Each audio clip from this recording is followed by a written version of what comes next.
Abu Ubaydah Ibn Al Jarrah. His appearance was striking. He was tall and slim. His face was bright, and he had a light beard. He was extremely courteous, modest, but was also quite shy. He was often described as the custodian of the Muslim community.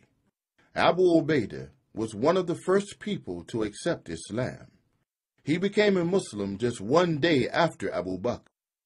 In fact, it was through Abu Bakr that he learned about Islam and decided to become a Muslim.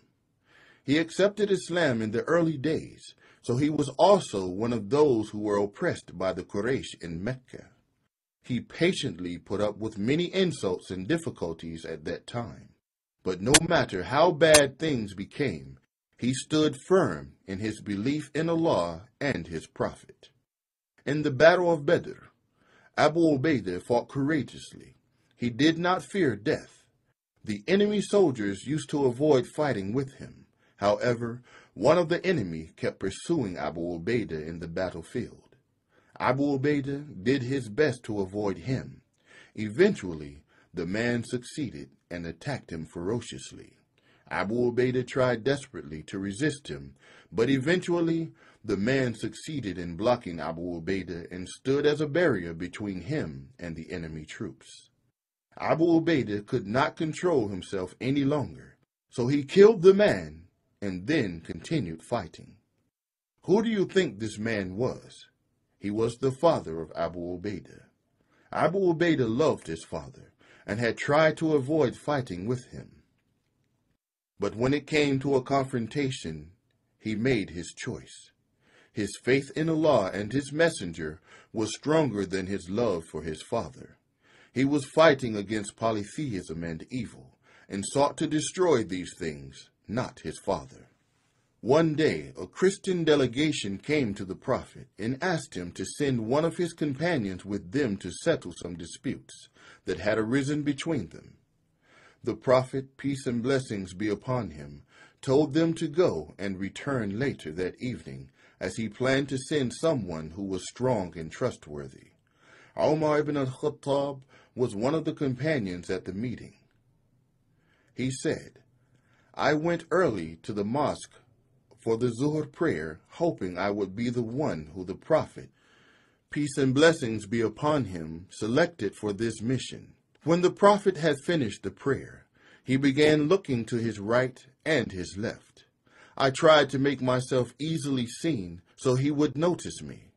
However, he continued looking at us until he spotted Abu Ubaydah Ibn Al Jarrah. The Prophet, peace and blessings be upon him, called Abu Ubaydah and said to him, 'Go with them and judge between them with the truth.' It was Abu Ubaydah who was trustworthy and strong. One day the Prophet sent a group of his companions to meet a Quraysh caravan. He appointed Abu Ubaydah as Amir, leader of the group, and only gave them a bag of dates for provisions. Abu Ubaydah gave one date to each man under his command every day. He used to suck this date just as a baby would suck the breast of his mother. He would then drink some water, and this would be enough for him for the whole day. During the Battle of Uhud, Abu Ubaydah was one of the 10 people who encircled the Prophet to protect him against the spears of the enemy. He was a human shield for the Prophet, peace and blessings be upon him. How brave he was! How greatly he loved the Prophet! At a later time, after the Prophet, peace and blessings be upon him, had passed away, the companions gathered to choose a leader. At this time, Umar ibn al-Khattab said to Abu Ubaydah, "Give me your hand and I will pledge allegiance to you, for I heard the Prophet, peace and blessings be upon him, say, 'Every nation has a custodian, and you are the custodian of the Muslim nation.'" He did not accept this position, but instead was pleased to be a sincere advisor to Abu Bakr. He was also a truthful advisor to Umar when he became caliph. Abu Ubaydah died of plague while he was leading the Muslim troops in Syria. While he was on his deathbed, he advised the Muslim army, "Establish prayer. Observe fast in Ramadan. Give the obligatory charity and perform Hajj and Umrah. Preserve your unity and support one another. Be loyal to your commanders and do not hide anything from them. Don't let the transient pleasures of this life destroy you, for even if man were to live 1,000 years, he shall die.